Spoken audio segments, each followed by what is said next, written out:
Recently, the UK Supreme Court ruled that the legal definition of woman does not include trans women. In the UK, the predominant form of feminism is not liberal feminism, but radical feminism. This type of feminism includes what is referred to as gender-critical feminism, or as trans activists would call it, trans-exclusionary radical feminism. Seeing that the politics behind transgenderism is more relevant than ever, today I will analyze Matt Walsh's famed documentary film, What is a Woman?, from the point of view of a radical feminist. This has been a long overdue video, and I am so ready to get cancelled for it. Hi, my name is Mariana, and on my channel I dissect film, television, and video games from a radfem perspective. Before I begin, I want to preface this video by saying that this video is merely intended to bring forth certain inconsistencies in the logic of trans ideology, and why these logical fallacies work to undermine the rights of women. This video does not advocate for harassment against any trans individuals. It does not promote violence, nor support participation in hate groups of any kind. There's a big difference between personal hatred and extremism versus political disagreement. I can be friends with someone I disagree with. That includes trans people. I want to make it absolutely clear that this is for informational purposes only, for the sake of film criticism and political commentary. What is a Woman is a 2022 documentary made by Matt Walsh and the Daily Wire. It is a right-wing film that criticizes trans ideology and seeks to answer the question of what is a woman. Transgenderism is the belief that people can change the sex that they were born with. Due to this ideology, in modern Western culture, people have begun to struggle to define what a woman truly is. In order to clarify the answer to this question, Walsh interviews trans activists. These activists are completely unable to answer the question. What is a woman? Great question. I'm not a woman, so I can't really answer that. What is a woman? For me, it's actually a really simple answer, and that's a person who identifies as a woman. But what are they identifying as? As a woman. But what is that? As a woman. Do you know what a circular definition is? It's sort of like what you're doing right now, where a woman is a woman. Mm-hmm. What is a woman? What is a woman? A woman is someone who claims that as their identity. So, you know what? I think this interview is over. Yeah, I think this interview is over. I just had one last question. No, the interview's over. We want to turn off know the cameras. what is a woman? Please turn off the cameras. Excuse me. So we're gonna end the interview. If you guys could please pack up and return the office exactly. I just wanted to know.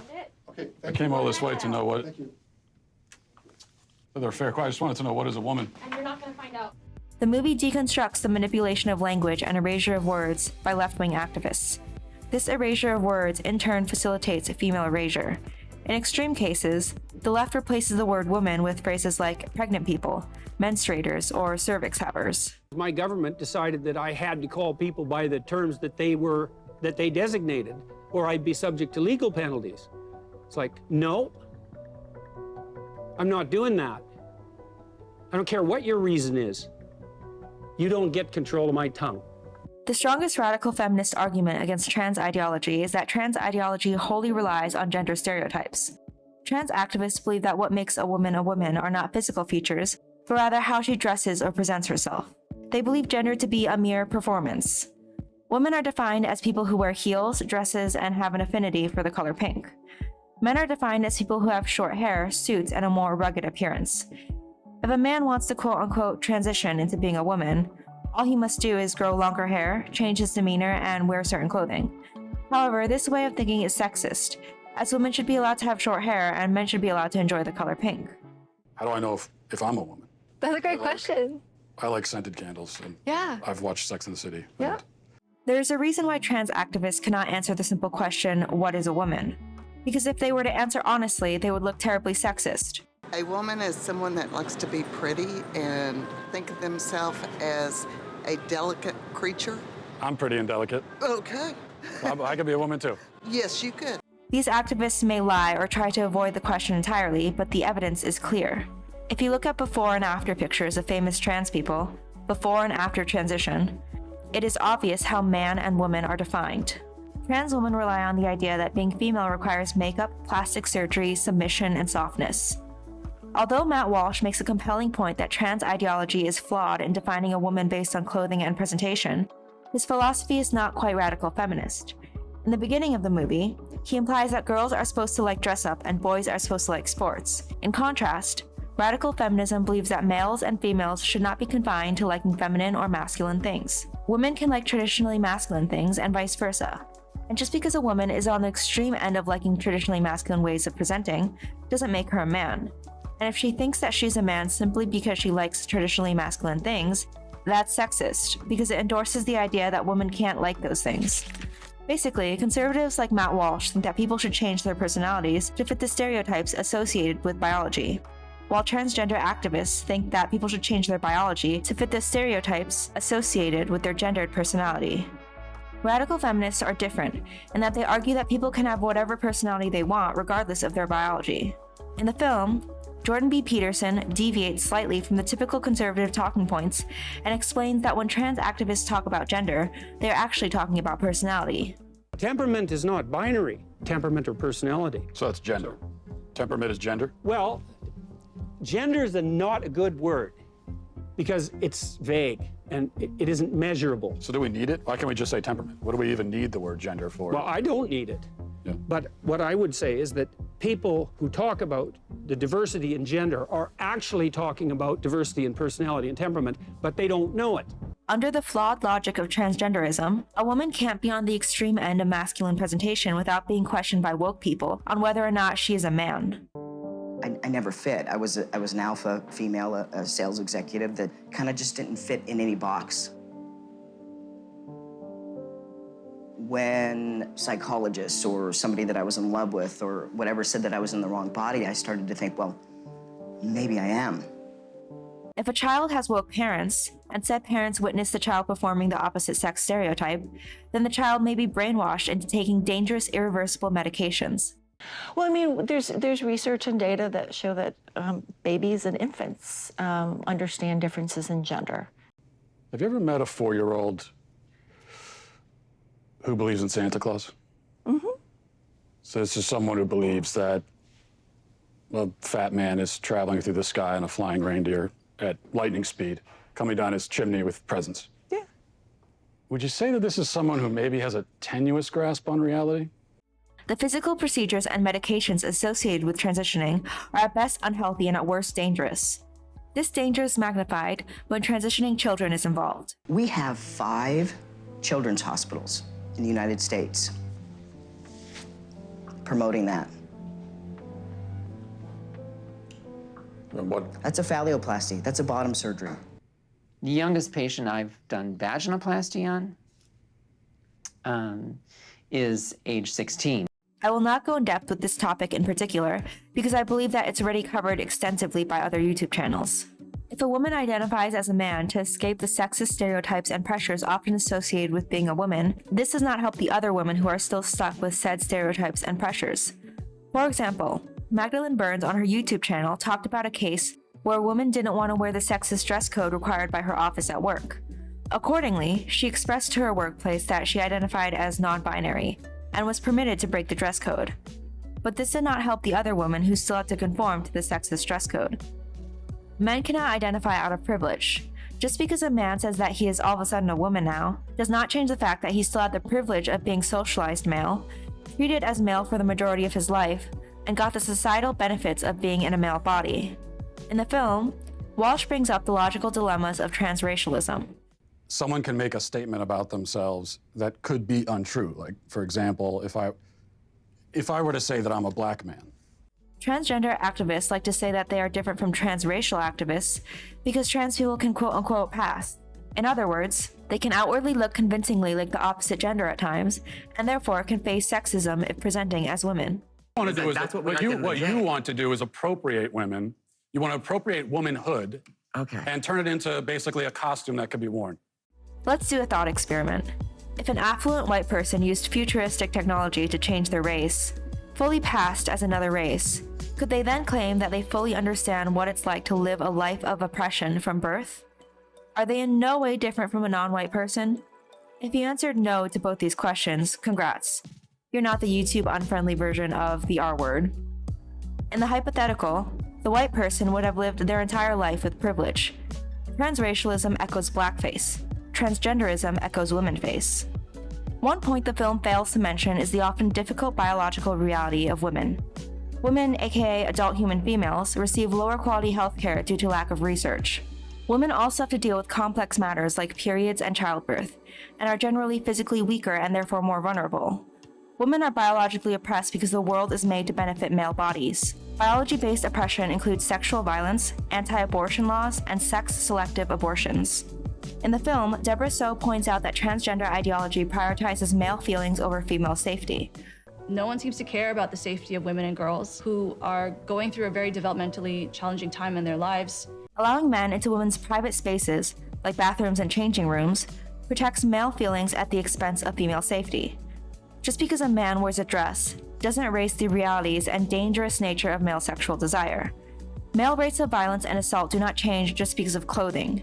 Granted, most men are benign, yet so many are not, and to argue that we should risk the physical well-being of girls and women in order to make men feel less excluded is nothing short of misogynistic. What if I said, I want you to say that it's true that I'm a woman? Would you say that? Okay, you're a woman. I would also say that. If you want. I honestly don't care, like. Since there is no way to define a woman, this allows any man to legally enter a space made for women and girls. Why are you concerned with when someone else tells you that they're a man, or even if they use the word male, why are you concerned with not believing them? Walsh talks about the safety risks involved with this way of thinking by citing examples like the Wee Spa incident, when a man exposed himself to several women and underage girls in a spa. It's okay for a man to go into the women's section, show his penis around the other women, young little girls underage. Your spa, Wee Spa, condone that. Is that what you're saying? What's more, if such a man assaults a woman, this will be minimized for woke purposes. The female victim will be labeled as transphobic, and her assault will be minimized in order to protect male feelings. Left-wing activists do not realize that their logic is the definition of male entitlement. I'm just trying to start by getting to the truth, you know. Yeah, I mean, I'm really uncomfortable with that language of like getting to the truth. Again, in social life. Why is that uncomfortable? Because it sounds actually deeply transphobic to me. And if you keep probing, we're gonna stop the interview. If I probe about what the truth is? You keep invoking the word truth, which is condescending and rude. I'm saying to you— How is the word truth condescending and rude? Trans activists support males taking female achievements. This is most pronounced in sports. Walsh interviews several female athletes that have unfairly lost scholarships and medals. Again, I will not go into detail regarding this because most people have already heard this argument in particular. What is not spoken about as often, however, are the other non-sports related achievements that are being taken away from women. For example, in award ceremonies like the Oscars, it is advantageous that there are male and female categories, because this way, no matter what, a woman will be acknowledged for her achievements in each category. Because many industries are owned primarily by men, if there is not this guarantee, then the majority of the awards will end up going to men. During the 2022 Brit Awards, a music award, the categories were changed to gender neutral, and as a result, all the nominees were male. Transgender ideology is not only misogynistic in that trans women, aka men, often take the awards owed to actual women, but also because it has the possibility of removing opportunities for women altogether. Transgender ideology is equally as homophobic as conservatism. Homosexuality means same-sex attraction. It's literally in the name. Many lesbians have voiced that they are pressured by homophobic straight men for sex. Quote-unquote transgender lesbians, aka men who say that they are lesbians, have similar energy. There have been many instances of these men pressuring lesbians for sex, and calling them transphobic if the lesbians refuse. It's the same age-old homophobia, except under a new woke label.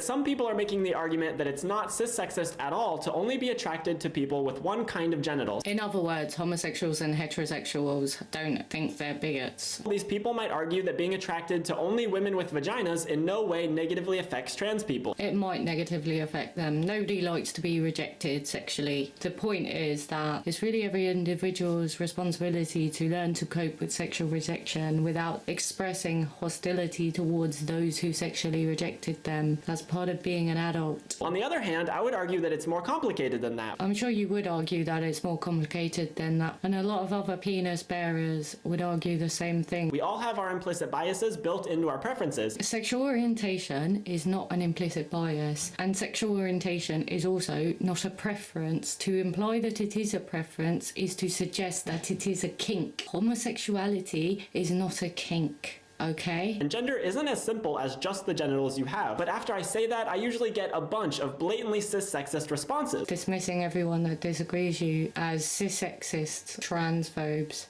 How is this any different from homophobia? Gay men have to face similar problems as well.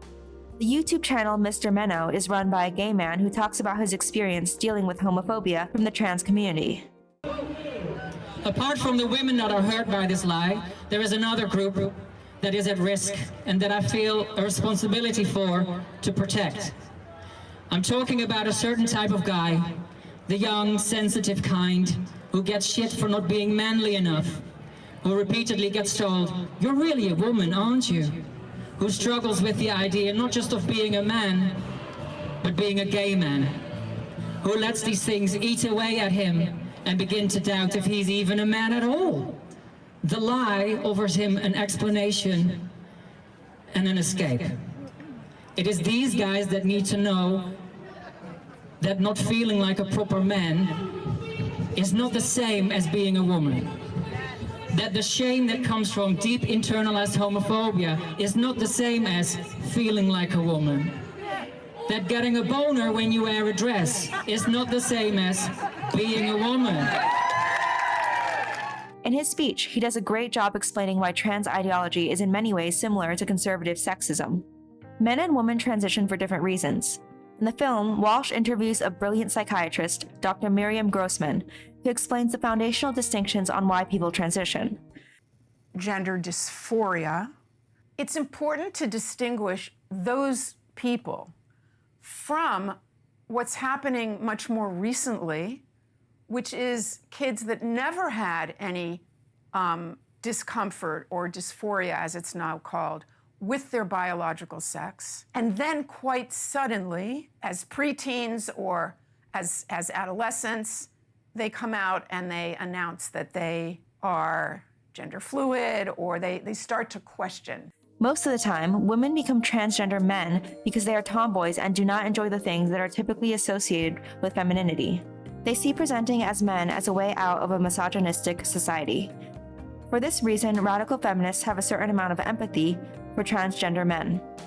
Males, on the other hand, transition either because they are gay men with internalized homophobia, or because they are lesbian fetishists or autogynephiles. Autogynephiles are people who become aroused by seeing themselves dressed up as the opposite gender. It's a form of narcissism, where the person becomes in a way attracted to themselves as the opposite gender. Examples of this type of male are common in gaming and other incel-heavy spaces. True gender dysphoria is possible, but statistically rare, ranging from 1 in 30,000 and 1 in 110,000 people. Overall, Matt Walsh's documentary is excellent. His demeanor when interviewing delusional activists is sarcastic and dry, which makes the movie hilarious to watch. Walsh's personality allows him to approach the film in a way that none of the other Daily Wire hosts are able to. This film was released at the height of the power of transgender activists, and was incredibly groundbreaking for its time. However, I will acknowledge that Matt Walsh and radical feminists have had many public arguments over social media. For example, J.K. Rowling publicly condemned Walsh for being anti-feminist in his other beliefs. Walsh also likely copied the merch of women's rights activist Kelly J. Keene. There are certainly substantial differences between right-wing conservatism and radical feminism. That being said, the film was still effective and was culturally impactful in the right ways. Transgender ideology is not as progressive as it is reported to be by left-wing media.